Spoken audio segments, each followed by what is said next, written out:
as the maestro, the quarterback, the organizer, facilitator, in any business, you have to have access to cash,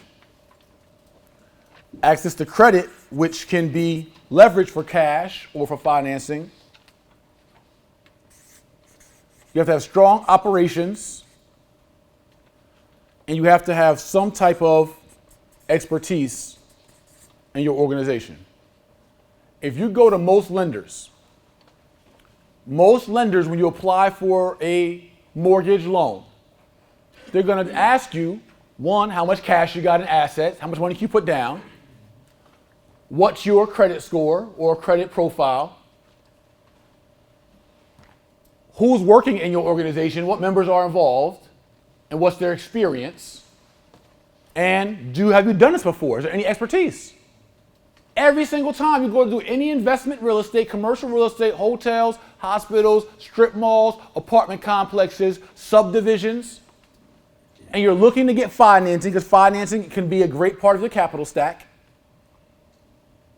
Even if you come to private lenders or you go to others, they're going to ask you, you're going to need, but here's the thing that they don't teach. This is why I'm telling you, I want you to really appreciate our value here. It's not that I want the appreciation from me, I want you to appreciate it for you. Because if you don't appreciate this enough, you're not going to internalize enough, not going to mean enough to you. And because I charge you so cheap to get the information, I want to make sure that you understand that. Pretend you spent the bag today. Pretend it means that much. When a lender is asking you about these four functions when you're looking to qualify for the mortgage portion of your capital stack, remember we said the capital stack was all the financing mechanisms you put together to close out an opportunity. That could be equity and cash. That could be financing from a lender. That could be private financing from a private partner.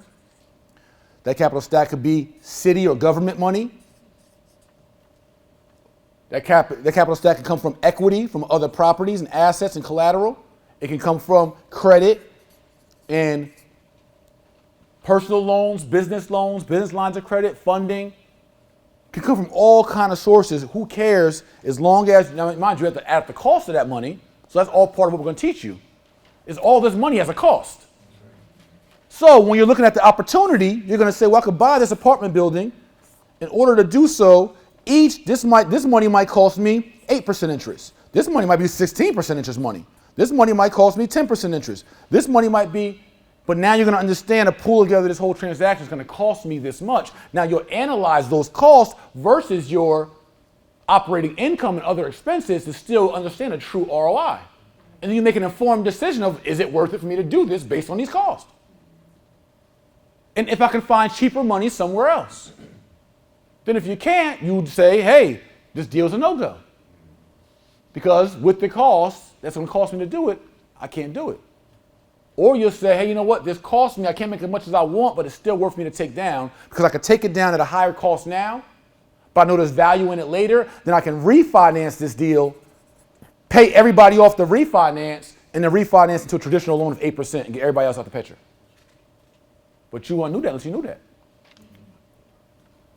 So sometimes you got to get into a deal for a heavier upfront cost, but you already calculate up front what your after repair value would be, or what your future market value would be, or after you do value adds or re-tenant the property and increase your rents, therefore increasing your net operating income, therefore increasing your cap rate, therefore increasing your opportunity to refinance and pay everybody off. You keep the property now at a more manageable rate. You just do it, figure it all out up front before you even get to the transaction. But you got to have some level of expertise and experience or understanding in order to do that. How do I crunch all these numbers, understanding my pre-development cost? That's pre-development costs are the cost you pay before you even acquire the property. And then how do I understand my closing cost? Then how do I understand my construction or development cost?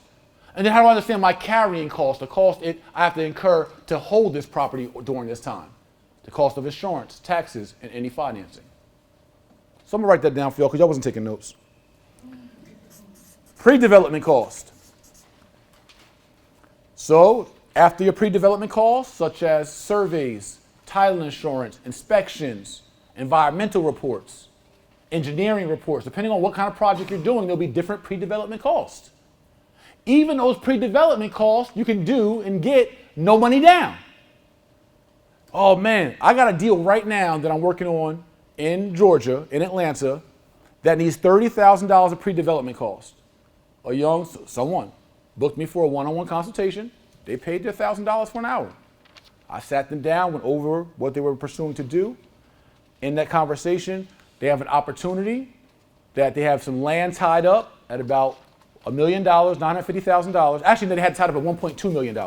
After my consultation, I showed them how to renegotiate. They got it down to $950,000. So I just helped them create $250,000 of potential profits for themselves in this one transaction in 1 hour consultation. I got them from a $1.2 million contract price to a $950,000 contract price in one consultation. Now they know their development cost is about $4.8 million for the project to build on this 30 townhomes on this 2.5 acres. Their pre-development cost is 30 grand. So they can't even get into the development, so they pay 30 grand to get their permits, their engineering, and their building reports. So they need 30 grand of pre-development costs to then get into the next stage of actually closing the transaction. They have their closing costs, which include the 4.8 million they have to put together, any points or fees associated with closing the deal. Then they have their actual construction cost to actually build on the property, which is included in that acquisition price. But then you have your carrying cost, the cost it takes you while this thing is being built to maintain the property and pay the mortgages and pay the taxes and the insurance. And then, as diligent as I am in deals, we also have our marketing cost to sell the property, our marketing and sales cost. So typically what I do whenever I'm looking to buy and flip anything or buy and resell anything, parts of a development or any asset, I typically look at whatever the after repair value is or the new market value will be of the asset. I find that number and then I multiply it times 0.92 or 92%. Why I do that? Because I know with selling any asset, worst case, I'm going to sell, one, I'm going to pay a real estate agent 6% commission, between 5 and 6% commission, and I'm going to have 2 to 3% closing cost. As a seller, you have closing costs as well. When you sell a property, you have to pay closing cost. So I already calculate my commission and my closing costs into my transaction, so I'm not fooling myself that I'm about to make 100 grand when I'm actually about to make 92. Therefore, I'm not fooling my partners when I tell them you're going to make a 16% ROI, but in reality it's 14%. And then I'm showing my potential partners how astute I am, how informed I am, that I already thought about our pre-development costs, I thought about our closing costs, I thought about our carrying cost, King, and I thought about our closing and sales cost. That's how great of a syndicator and partner I am. I ain't leave us hanging. That's my value. So if you went and brought somebody a situation, an opportunity, but you didn't calculate what the cost would be to sell it at the end and try to tell them, here's our potential profit, and then they ask some questions later in the conversation while y'all sipping tea and said, well, what about the realtor we got to pay when we close? You said, oh, hold up. Now, what else would you be missing as a sponsor? Do I want to gamble my credit, my assets, my revenue on you? Mr. or Mrs. Uninformed, unexperienced, undereducated.